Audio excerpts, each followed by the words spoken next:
Friends, welcome to Geetha ಸವಿರುಚಿ. ಇವತ್ತಿನ ನಮ್ಮ ವಿಡಿಯೋದಲ್ಲಿ ಮಾವಿನಕಾಯಿಂದ ಗುಳುಂಬ ಯಾವ ಥರ ರೆಡಿ ಮಾಡ್ಕೋಬೇಕು ಅಂತ ತೋರಿಸ್ತೀನಿ. ಹುಳಿ ಹುಳಿಯಾಗಿ ಸ್ವೀಟ್ ಆಗಿ ಚಟ್ಪಟ ಅಂತ ತುಂಬ ಟೇಸ್ಟಿಯಾಗಿರುತ್ತೆ. ಈ ಗುಳುಂಬನ ಒಂದು ಸಾರಿ ರೆಡಿ ಮಾಡಿ ಇಟ್ಕೊಂಡ್ಬಿಟ್ರೆ ನೀವು ಒಂದು ವರ್ಷ ಪೂರ್ತಿ ಯೂಸ್ ಮಾಡ್ಕೋಬೋದು. ಈ ಗುಳುಂಬನ ನಾರ್ತ್ ಸೈಡಲ್ಲಿ ಚೂಂಡ ಅಂತಲೂ ಕರೀತಾರೆ.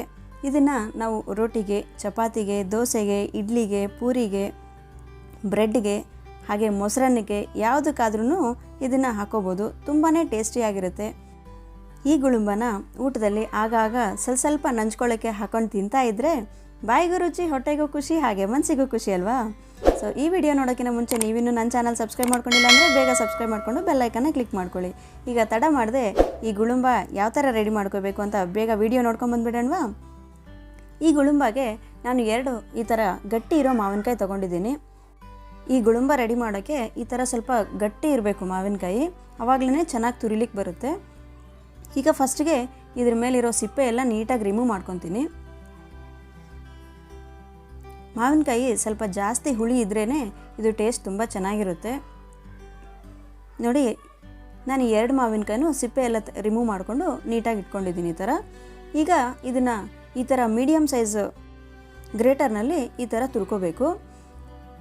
ಈ ಮಾವಿನಕಾಯಿನ ಜಾಸ್ತಿ ದಪ್ಪನೂ ತುರ್ಕೋಬಾರ್ದು, ಹಾಗೆ ಜಾಸ್ತಿ ನುಣ್ಣಗೂ ತುರ್ಕೋಬಾರ್ದು. ದಪ್ಪ ತುರ್ಕೊಂಡ್ರೆ ಕುದಿಯೋದು ಸ್ವಲ್ಪ ಕಷ್ಟ ಆಗುತ್ತೆ, ನುಣ್ಣಗೆ ಮಾಡ್ಕೊಂಡ್ಬಿಟ್ರೆ ಪೇಸ್ಟ್ ಥರ ಆಗೋಗುತ್ತೆ. ಹಾಗಾಗಿ ಮೀಡಿಯಮಲ್ಲಿ ಗ್ರೇಟ್ ಮಾಡ್ಕೋಬೇಕು. ನೋಡಿ, ಎಲ್ಲದನ್ನು ಈ ಥರ ನೀಟಾಗಿ ತುರಿದು ಇಟ್ಕೊಂಡಿದ್ದೀನಿ. ಈಗ ಇದನ್ನು ಒಂದು ಬೌಲಲ್ಲಿ ಮೆಷರ್ ಮಾಡ್ಕೊತೀನಿ. ಈ ಬೌಲ್ನ ನಾನು ಮೆಷರ್ ಮಾಡ್ಕೊಳ್ಳೋಕ್ಕೆ ಮಾತ್ರ ತೊಗೊಂಡಿದ್ದೀನಿ. ಈ ಮಾವಿನಕಾಯಿ ತುರಿ ಎಷ್ಟಿದೆ ಅಂತ ಮೆಷರ್ ಮಾಡಿಕೊಂಡು ನಾವು ಮಿಕ್ಕಿರೋ ಇಂಗ್ರೀಡಿಯೆಂಟ್ಸ್ ಎಲ್ಲ ಹಾಕೋಬೇಕು.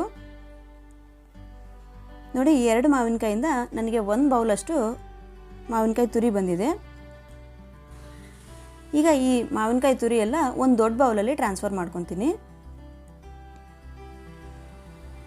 ಈಗ ಇದೇ ಬೌಲಲ್ಲಿ ಅರ್ಧ ಬೌಲಷ್ಟು ಸಕ್ಕರೆ ಹಾಕ್ಕೊತಿದ್ದೀನಿ. ನಾನು ತೊಗೊಂಡಿರೋ ಮಾವಿನಕಾಯಿ ಜಾಸ್ತಿ ಹುಳಿ ಇದೆ, ಹಾಗಾಗಿ 1 ಬೌಲಿಗೆ ಅರ್ಧ ಬೌಲಷ್ಟು ಸಕ್ಕರೆ ಕರೆಕ್ಟಾಗಿ ಸರಿ ಹೋಗುತ್ತೆ. ಈ ಮಾವಿನಕಾಯಿ ಏನಾದರೂ ಹುಳಿ ಕಡಿಮೆ ಇತ್ತು ಅಂದರೆ ಸಕ್ಕರೆ ಸ್ವಲ್ಪ ಕಡಿಮೆ ಮಾಡಿಕೊಂಡ್ರೆ ಕರೆಕ್ಟಾಗಿ ಸರಿ ಹೋಗುತ್ತೆ. ನೋಡಿ, ಇದನ್ನೆಲ್ಲ ಸ್ವಲ್ಪ ನೀಟಾಗಿ ಮಿಕ್ಸ್ ಮಾಡ್ಕೋಬೇಕು.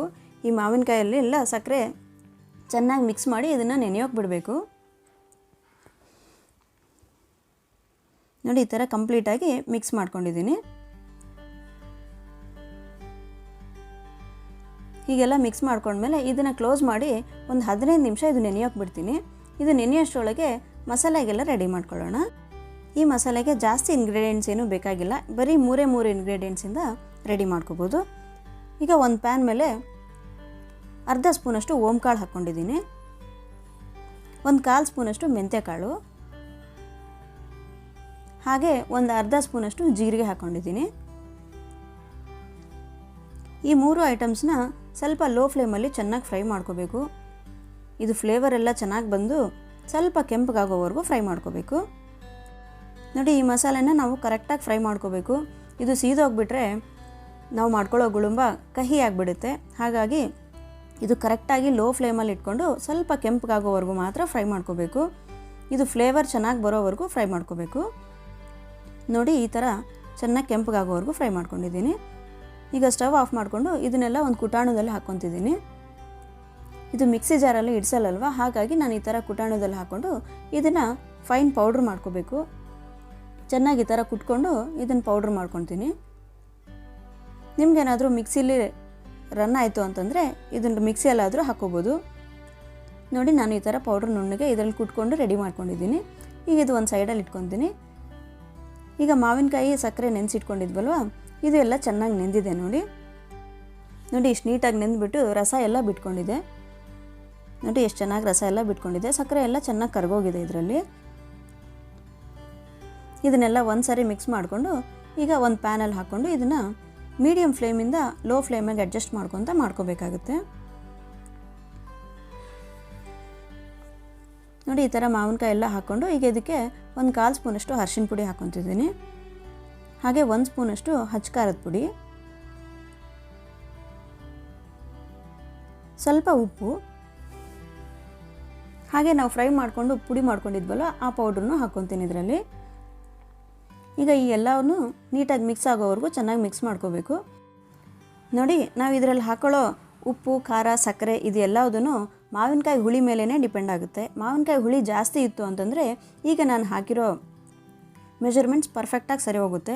ನಿಮ್ಮ ಮಾವಿನಕಾಯಿ ಏನಾದರೂ ಸ್ವಲ್ಪ ಹುಳಿ ಕಡಿಮೆ ಇತ್ತು ಅಂತಂದರೆ ಎಲ್ಲದನ್ನು ಒಂದು ಚೂರು ಕಡಿಮೆ ಮಾಡ್ಕೊತ ಹಾಕ್ಕೋಬೇಕು. ನಾನು ತೊಗೊಂಡಿರೋ ಮಾವಿನಕಾಯಿ ಹುಳಿ ತುಂಬ ಜಾಸ್ತಿ ಇದೆ, ಹಾಗಾಗಿ ನಾನು ಈ ಮೆಜರ್ಮೆಂಟ್ಸಲ್ಲಿ ಹಾಕಿದ್ದೀನಿ. ನೋಡಿ, ಇದನ್ನೆಲ್ಲ ನೀಟಾಗಿ ಮಿಕ್ಸ್ ಮಾಡ್ಕೋಬೇಕು. ಈ ಮಾವಿನಕಾಯಿ ತುರಿನೂ ಸ್ವಲ್ಪ ಚೆನ್ನಾಗಿ ಕುದಿಬೇಕಿದು. ಇದೆಲ್ಲ ಮಿಕ್ಸ್ ಮಾಡಿದ್ಮೇಲೆ ಈಗ ಲೋ ಫ್ಲೇಮಲ್ಲಿನೇ ಮಾಡ್ಕೋಬೇಕು. ನಾವು ಮಸಾಲೆ ಉಪ್ಪು ಖಾರ ಹಾಕಿರೋದ್ರಿಂದ ತಳ ಬೇಗ ಅಂಟ್ಬಿಡುತ್ತೆ, ಹಾಗಾಗಿ ಲೋ ಫ್ಲೇಮಲ್ಲಿನೇ ಇದನ್ನು ಸ್ವಲ್ಪ ಫ್ರೈ ಮಾಡ್ಕೋಬೇಕು. ಸ್ವಲ್ಪ ಈ ಥರ ಕಲಿಸ್ತಾ ಇದು ಸ್ವಲ್ಪ ಗಟ್ಟಿ ಆಗ್ತಾ ಹೋಗುತ್ತೆ. ಇದರಲ್ಲಿರೋ ತೇವಾಂಶ ಎಲ್ಲ ಹೋಗ್ಬಿಟ್ಟು ಸ್ವಲ್ಪ ಗಟ್ಟಿಯಾಗಿ ಟರ್ನ್ ಆಗುತ್ತೆ. ನೋಡಿ, ಸ್ವಲ್ಪ ಗಟ್ಟಿ ಆಗ್ತಾ ಇದೆ ನೋಡಿ. ಈ ಥರ ಸ್ವಲ್ಪ ಗಟ್ಟಿ ಆದ ತಕ್ಷಣ ಈಗ ಇದಕ್ಕೆ 1 ಸ್ಪೂನಷ್ಟು ತುಪ್ಪ ಹಾಕ್ಕೊತೀನಿ.